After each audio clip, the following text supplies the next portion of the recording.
Hi everyone, I'm Huang Kaiying in Nanning City, the capital city of South China's Guangxi Zhang Autonomous Region. And the Lunar New Year Lantern Show is a centuries-old tradition in China when celebrating a festive occasion. But here in Xinhua Mountain, the annual Lunar New Year Lantern Show is nothing short of a huge spectacle. As we are about to step into this dazzling world of light, we are happy to bring out our special guest tonight, Ryan Berg. Hello, hello, what's up? I'm Ryan Berg from America, living here in Nanning for the past year now. Okay, thank you. So let's hit the road. Okay, let's go. Let's go. So could you please start with your self-introduction? Tell us more about your story. Sure. So I'm from Missouri in America, and that's where I met my wonderful wife, Tian Tian. And we got married and moved down to Texas because Plano in Texas has lots of good Chinese food. So that's why we moved there. We had our first child. You enjoy Chinese food? Oh yeah. I've been eating Chinese food for the past 6 years or so. Wow. We had our first kid in America, and then our second one right before we came to China.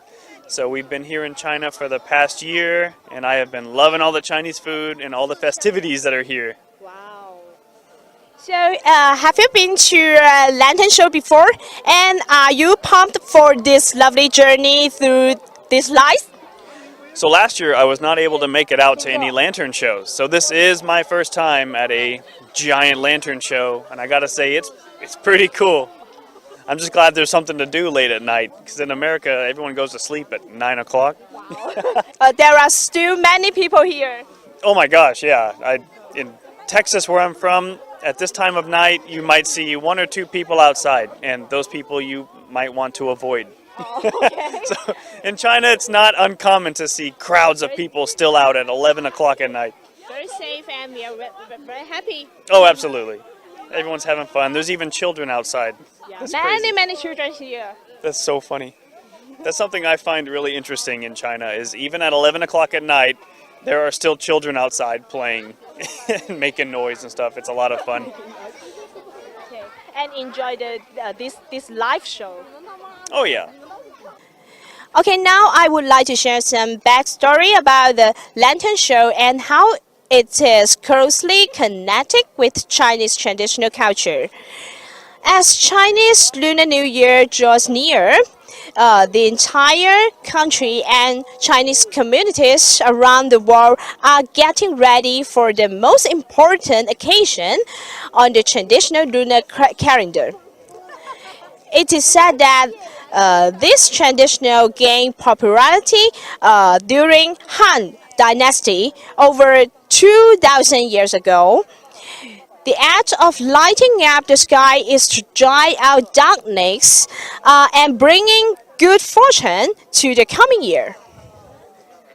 The lantern show here in Xinhua Mountain is expected to be held from January 26th until the official end of the Spring Festival, the Lantern Festival, which falls on February 24th this year. So Ryan, do you think the Chinese traditional culture is attractive? And do you want to share some stories about your experience, some Chinese traditional culture here? Absolutely. So for one, I think the Chinese culture runs super deep, and I feel like every other month there's some festival or something fun going on. When I first came to China, it was during the Spring Festival last year. And so I got used to hearing fireworks as I go to sleep. Wow. Very quickly, I got used to this. And I was a little angry at first because I would... Was it annoying? I put my baby to sleep, my son to sleep. I think, oh good, the house is quiet. And then outside you just hear crazy fireworks going off. But now that I understand that there's an actual reason behind these fireworks, now I'm like, oh good. Actually. Yeah, so the loud noise of the fireworks for the New Year scares off the bad luck and the demons. It's very And so important. the louder the fireworks, the more I'm like, yeah, that's right. Get rid of those, bad lucks and demons. So now I understand. I have an appreciation for the fireworks. It doesn't bother me anymore. And also, my children sleep very well at night now, especially when there's no fireworks. So either or, they're fine. And also for, But I think your son would enjoy the fireworks. well, my son loves fireworks. Every boy loves fireworks. Yep. So as I'm putting him to sleep and he hears fireworks outside, he gets excited and wants to go outside. So that's the only problem that's left. He gets too excited. So he was not scared. It's exciting. No, he's super excited. Actually, I've never seen fireworks in a long string before. And here in China, you guys have fireworks that are like 100 feet long. You light the firework and it's loud and it goes on for like 3 minutes. Yes. Yeah, it never ends. It's awesome. I love it so much. Okay, and I heard that you spent your Mid-Autumn Festival also in Qingxiushan. Yeah, so the mountain we're at right now is called Qingqiushan, and the last Mid-Autumn Festival I was here with my wife and son to celebrate. And so now for the Lantern Festival, I am back here on this mountain. It seems like this is the place to be when there's something going on. Yes, and in most of the Chinese traditional festival, it's all about reunion and being with your family. Oh yeah, I definitely think so. I mean, in America we have Christmas and Thanksgiving. That's where the family all comes together. The same thing, yeah. But in China, every festival, every holiday, it involves friends and family. And so there's awesome dinners, there's friends and family that come around. Obviously, we'll be drinking and having a good time, at least the guys. Chinese festivals are the best. I absolutely love them. It's always an excuse to hang out with your friends and families. And it's like every other month. So you just mentioned that you love Chinese food. So which specific Chinese food, especially in the festival, you like the best? So I will say, I love Chinese food, but a lot of the names don't have a good translation. Like liang pi, 你知道凉皮吗? Noodle. Liang pi, it translates to cold skin noodle. Now that does not sound appetizing. It's a cold noodle dish with cucumbers and vinegar and la jiao 怎么说? Pepper. Yeah, The Chinese is waiting for me. Peppers. It's very good. I also like dan dan mian. Oh, dandan mian. It's Also noodle. Also noodles. I like lao you fin. Translated, that means old friend noodle. Yeah. So like they don't have good translations, but China has really good noodle dishes, I will say. So you just mentioned that you spent your last Spring Festival in China. Yeah.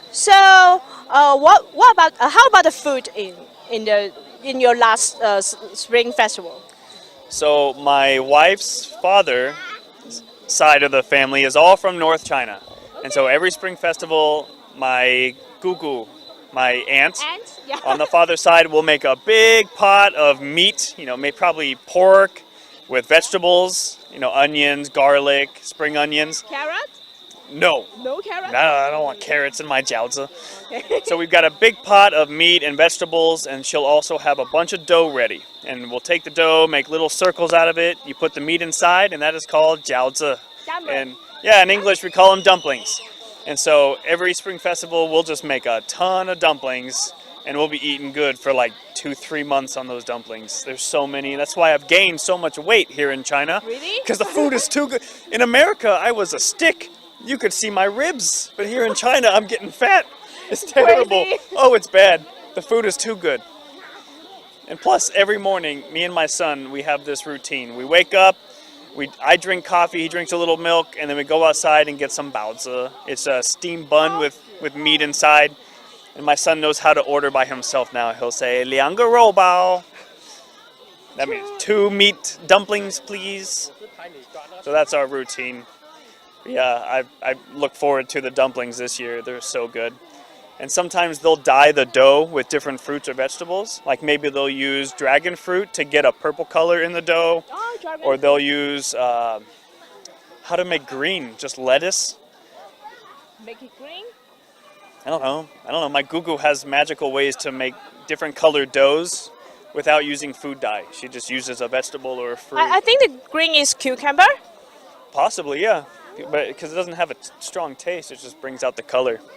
That's always fun. I look forward to that. I've gotten really good at making my own dumplings. So I've got some Okay. good skills. Yeah. So here we have a lovely image of a dragon slash unicorn slash cyborg, and I really want this tattooed on me somewhere. This looks so cool.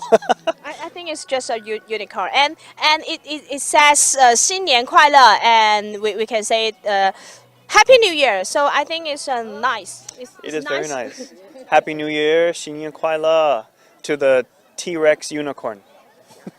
Very cool. Cool. So this area just looks like a bunch of, I don't know, fun arts. It looks like a cool place to walk through with your kids.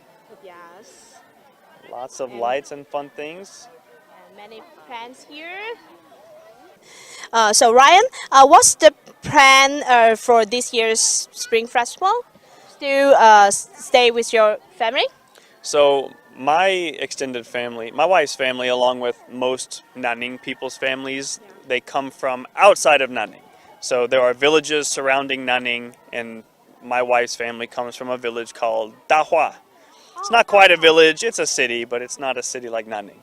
So we will spend a lot of time out in Dahua, eating lots of barbecue, eating just tons of food. There'll be so much food involved. I'm going to gain another 20 pounds. I'm very excited.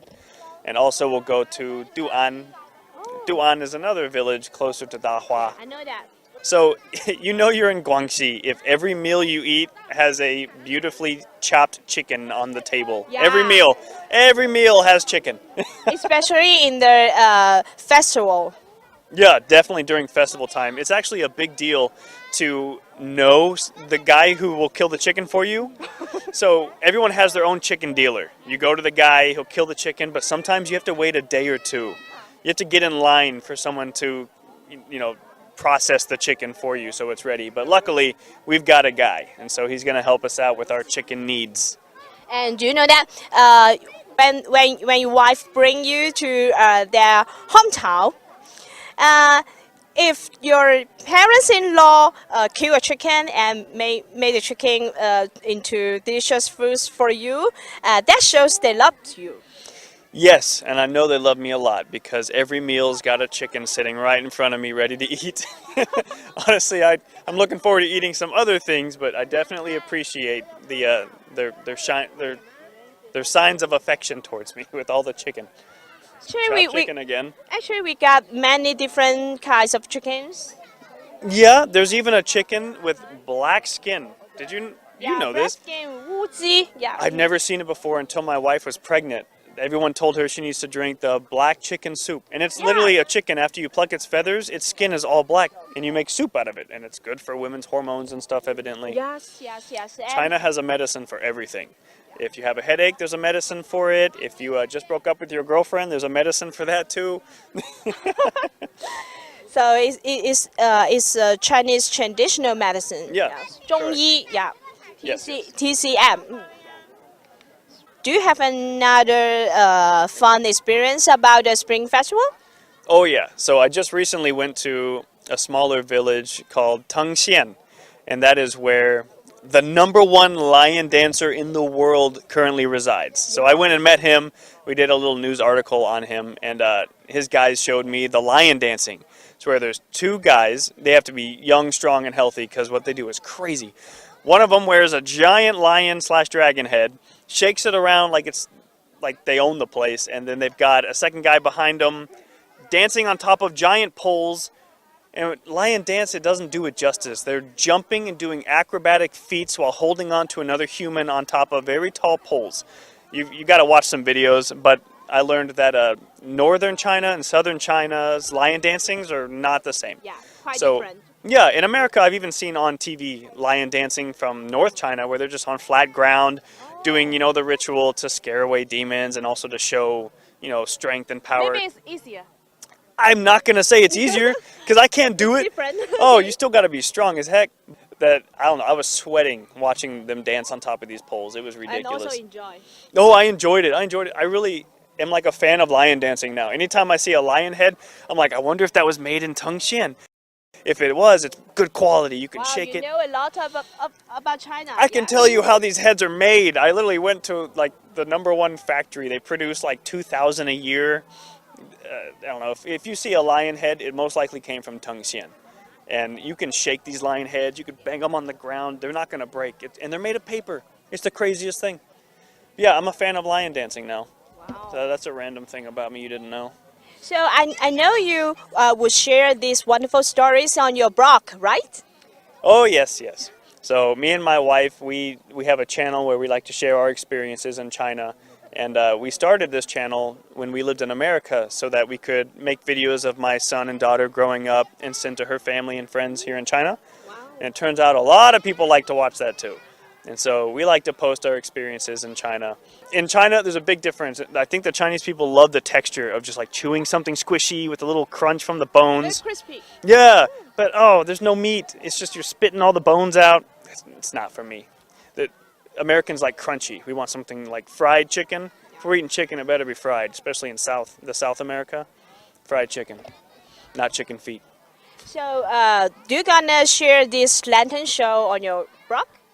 Oh yeah, so me and my wife will come here eventually, and we're gonna film this because this place is really cool. So Ryan, would you like to recommend this place to other expats? Oh, absolutely. Us expats here are always looking for something fun to do, and it never disappoints. Every night there's something fun. And so already here at this Qingshouxian, I've already seen many, many foreigners walking around because we know what's up. This is the place to be right now. Okay, thank you very much for being with us. Oh, absolutely. Okay, and thank you guys for watching. So see you next time. Deuces.